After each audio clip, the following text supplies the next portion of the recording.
Guys, it's me, Shallow360, and I know I look a mess. I'm actually packing today, and I took a break from my packing to do this video because I probably won't be able to be online again doing any kind of videos and stuff like that for a long time. I'm talking probably at least a couple weeks, if not longer, before I'll be able to upload anything online. But I want to talk about this really quick because today is the day that Shinee's comeback came out, and I have a lot of thoughts about that. But there's one thing in particular I want to talk about, which comes up every single time a group releases an album, and it has to do with fans who post the album on YouTube. Now, I've said this before in plenty of videos on my other channels. Hey, go on YouTube, check out the album, listen to it, see if you like it, and then buy it. And there are fans in the comment section for the uploads of Shinee's new album saying, if you're a real Shawwal, you won't upload this, don't do this, please delete this. And I kind of get where those fans are coming from, because those fans have the same kind of rationale that I have, which is if you really love a group, you'll financially support them. It's not enough just to say, hey, I like this group, they're so much fun. You need to give them some money in some way. And the way that I encourage people to give money to Shinee, if you can't actually buy the physical album or you can't buy the merchandise, then save $5 and buy as much as you can on iTunes. Like, do that for me, or buy it through Amazon, or buy it through Google Play, whichever app you can do, download a song for pay. However, that's if you are already a fan of Shinee. And I know that not every person out there is a fan of Shinee. Like, that would be lovely if they were, but it's just not the case. And I've known some people who I've recommended for them to listen to an album on YouTube. They listened to it, and then they turned around and they bought the product. And that's where these kind of videos, in my opinion, are important. It's important for people to have access to the entire album, because sometimes listening to the entire album is what will encourage somebody to go out there and spend the money. And I know it seems the antithesis of common sense to give away a product for free in hopes that somebody will pay you on the back end. But this is the thing. The music industry now is like so kind of broken because of illegal downloads and everything else, that it's really hard for artists to make money on sales. Unless you are Adele or Beyonce or Rihanna or One Direction or EXO or BTS, unless you're selling 1,000,000 copies of an album, you're not going to make money on an album. And the reason why you're not going to make money on an album is because of the way that the record companies have the monies for the album set up. The record company has, and this is best explained by TLC, I'll put a link down below to the way that they explained it. The record company has it set up to where an album has points. So let's say an album has 100 points. Well, the artists get a percentage of those points. So let's just say, being totally generous, that Shinee gets 50 points off of every 100 on a dollar. So let's just say out of every dollar you spend on Shinee, Shinee gets 50 cents. Like, that would be amazing, but that's absolutely not the way things are going down. Well, the way that the record company has things set up, Shinee has to pay all of the expenses related to the cost of this album out of their percentage points. So that means Shinee has to pay for the record producer's time, they have to pay for the studio time, they have to pay for the recording time, they have to pay for the presses, they have to pay for the choreographer, the costumer, they have to pay for the video set, they have to pay for the filming of the video, they have to pay all of those things out of their percentage points. So even if Shinee sells a whole bunch of albums, they're lucky if they break even on the sale of an album. Meanwhile, SM does make a generous amount of money. Not only that, but SM makes a lot of money off of merchandising, because they'll have this album and they'll also do postcards, and they'll do keychains, and they'll do all kinds of other stuff related to this album that is just pure profit for SM. Where Shinee actually makes their money is by going out on tour. If they give you a good album, you like the songs, you're like, oh my gosh, I love Shinee so much, you might pay to go to a Shinee tour. That's where they make their money. Also, if the album is popular and it goes in like the top 10 for downloads, companies who are looking for endorsement models are going to turn around and look at Shinee and say, oh, that's a popular group, let's get them to endorse our product. That's why Shinee was able to promote for Etude House for years, while they're able to promote for the Sun, while they're able to promote for Baskin Robbins. Like, all these things that they promote for, that's where the album sales and the downloads count. Not because they give so much money to Shinee, but because they give advertisers a reason to use Shinee to promote their product. So that's where it's important. But in terms of people uploading albums to YouTube and that taking away from the amount of money that Shinee could make, not necessarily. Not necessarily, because there's a lot of people who would never listen to One of One if they couldn't listen to it for free. Because maybe Shinee's not their bias group, or maybe they didn't like this single, but they want to know, well, maybe the rest of the album's got something I like. Let me go online, look it up, listen to it, and then they're like, oh yeah, well, Prism's actually a bomb-ass song. I'm going to go ahead and get that album. And when that happens, that's what the positive effect of that is. Now, I will say, the one thing I am not down with at all is when people monetize these downloaded albums. It's one thing if you upload the song or the album for people to listen to, just be like, I just want to get this music out there to encourage you to buy this album. Like that, I'm totally in agreement with. The problem I have is when somebody then turns around and monetizes the video. Like, yes, girl, I know that you took time to upload this to YouTube, but this is not your product. This music doesn't belong to you. You should not be allowed to make any money off of what is an SM Shinee production. That's not for you. And that is when I have problems, is when they try to monetize these uploaded albums, because that to me is actual theft. But if I'm uploading it to YouTube and I'm making absolutely no money off of this, all I'm doing is trying to encourage people to go further into the track list, see if they like something, and then move on from there, I don't have a problem with that. And the videos that I really love that fans put up there that deserve way more credit than they get are the fans who take the time to go song by song and translate those songs into English or into Spanish or into any other language that's not Korean. I think that in and of itself is a service to the entire fan community that really record labels ought to be paying for. Honestly, because it's such an act of the heart, and it's such a way to kind of reach out to people and to foster understanding. And it's hard work to get these translations right, because you could definitely take the lyrics, plug them into like Google Translate, and post whatever gibberish comes out on the other side. But there's a lot of people who take the time not only to find out what these translations are, but to make them to where they make lyrical sense when you try to read them back. And for that, they deserve to be rewarded somehow. And sometimes I feel like when those videos are monetized, I don't feel the same way, because there was a certain amount of original work that had to go into that to make it happen.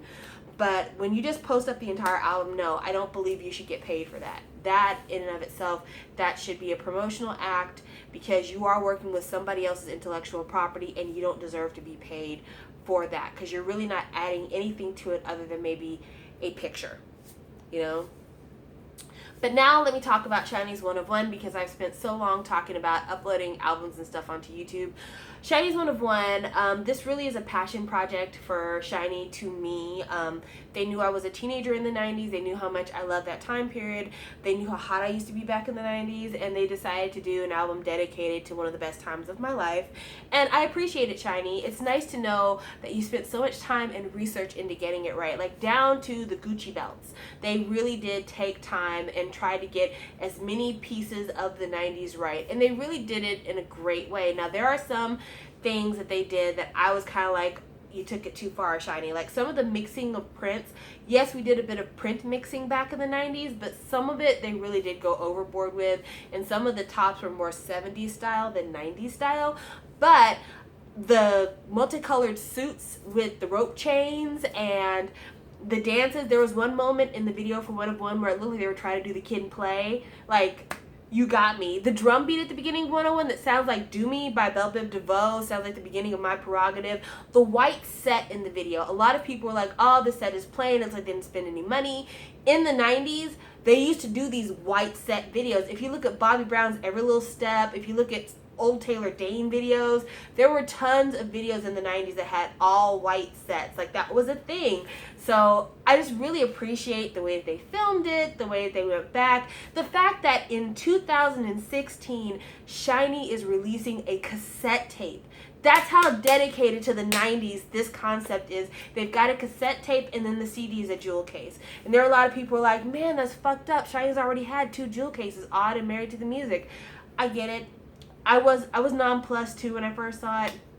But then I had to think, in the 90s, that's the way CDs were. In fact, they kind of did something outside of the 90s by adding on like a bonus photo book, because we didn't have those in the 90s. We literally just had that little skinny CD jewel case and that was it. But yeah, I mean, they really stuck to the concept. Even something that a lot of people didn't notice, but I did because, like I said, 90s kid. Tiger Beat magazine used to be a magazine I used to really, really like. And it was Tiger Beat, and then there was like Teen Beat, I think.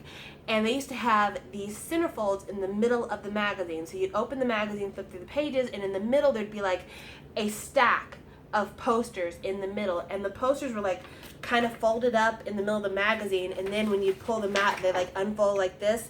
Well, if you look at the promotional material for Shinee's album, they show these long member posters. That comes from the 90s of you being able to buy these magazines at the grocery store that had these long fold-outs, and you'd have like a long fold-out poster of Nick Carter or of, 98 Degrees, or you'd have a long fold-out of Devin Sawa. Sorry, that's a personal reference. But yeah, like this was what they used to do in the 90s, and it's just so great to see somebody paying attention to the 90s so close and paying attention to the little things. Like there's a lot of little synthesizer moments inside of One of One. There are some vocal arrangements in One of One. Like there's a lot of stuff in One of One that are the epitome of New Jack Swing, which is what this song is. And I just find it very, very lovingly done. I feel like somebody in their 30s or 40s was in the background saying, no, you need to do this one. And I appreciate it. Definitely, Shinee has always been a group that looked out for their Nunas, and now they're looking out for the Ajumas. And I appreciate it so, so much. It's a beautiful thing. It's a beautiful thing. The album is beautiful. I don't know why they didn't choose Prism as the lead single, though, because as much as I like One of One, Prism would have been a stronger song, in my opinion. It definitely has that Miami bounce sound to it, but still, yeah, I think that Prism would have done a lot better. It kind of sounds like the song from the Running Man Challenge, At night I think of you, which that was the other thing that was missing from One of One, in my opinion. They did definitely incorporate a lot of like 90s dance movements. Like I said, there was a moment where it almost looked like they were doing the Kid and Play, but they didn't actually do some of the dances that we did in the 90s. Like we did, the Roger Rabbit and the Cabbage Patch and, some of that stuff. And that would have been really cool to see incorporated in the choreography for the video, but they did as much as they could. Another thing that I was disappointed about, but I understood why it had to happen is, Onu was injured at the time they filmed the video, so Onu didn't really dance that much in the video, so they had to kind of do things that were a little bit messy to hide the fact that Onu wasn't a part of it. But I still like what they did in certain segments. They had segments where you'd have one member and then 4 guys dancing in the background to give you an impression of what the choreography would look like if all 5 were involved. And then they had moments where the 4 would dance and then they would superimpose Onu's image over the 4, letting you know he's still here, he's still a part of it, he's still rocking it out. They let him sit amongst all these other girls who were sitting, so he didn't look out of place. Like, it wasn't like everybody was standing while he was sitting. Like, they really did as much as they could to keep Onu in the mix during his injury. And it actually made me kind of mad a little bit looking at how lovingly they inserted bits of Onu into this song, but they could not find a way to somehow put Jonghyun in Why So Serious. But then again, Why So Serious is my least favorite Shinee title song, so it really wouldn't have mattered if Jonghyun was in the video or not, because I really didn't like that song. But I have a feeling his nose was like way too busted for him to be able to be in that video at all. But yeah, those are my feelings about everything. I'm really excited. I pre-ordered the cassette because the initial run had went out of print, so I made sure that I bought the second run that was released. I also pre-ordered the CD. However, that was before I found out that there were 3 different colors for the CD. So once I find out what color I get, I'm definitely going to be buying the other 2. It's just going to take a while probably for me to do that, but I am going to do it.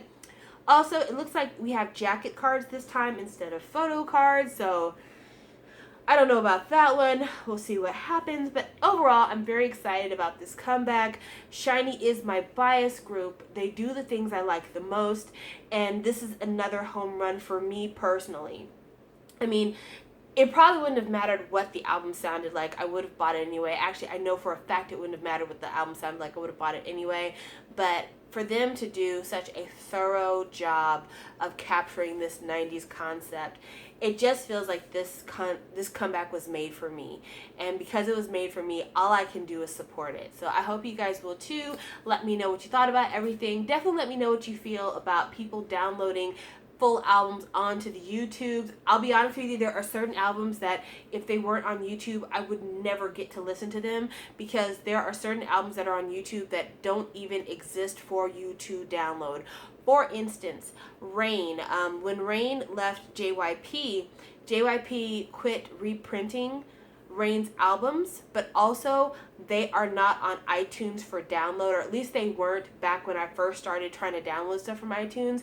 So there were a lot of things that if I couldn't hear them on YouTube, I wasn't going to hear them anywhere else. So in those ways, it's nice to have an online archive that's available to the public so that we can access these things. But yeah, I would love to hear your opinions about this. And again, excuse the way I look. Like I said, I am packing today, and I'm taking way more time out of my packing schedule than I should be because I'm very far behind. I cannot tell you how heartbreaking it has been to pack up my K-pop. I've got like 4 huge storage bins that I had them in, and I was freaking out the entire time because I'm like, I hope this doesn't get bent. And I'm putting down layers of bubble wrap and stuff because, you know, I'm taking care of my things, but it's just like, oh my gosh, this is so nerve-wracking. So yeah, I need to get back to it. But I will talk to you guys later. And yeah, hopefully the next time I talk to you guys will be after I've received everything in the mail. And perhaps we'll do maybe one more uncomfortable conversation in between other videos. But yeah, thanks for watching, guys. Bye!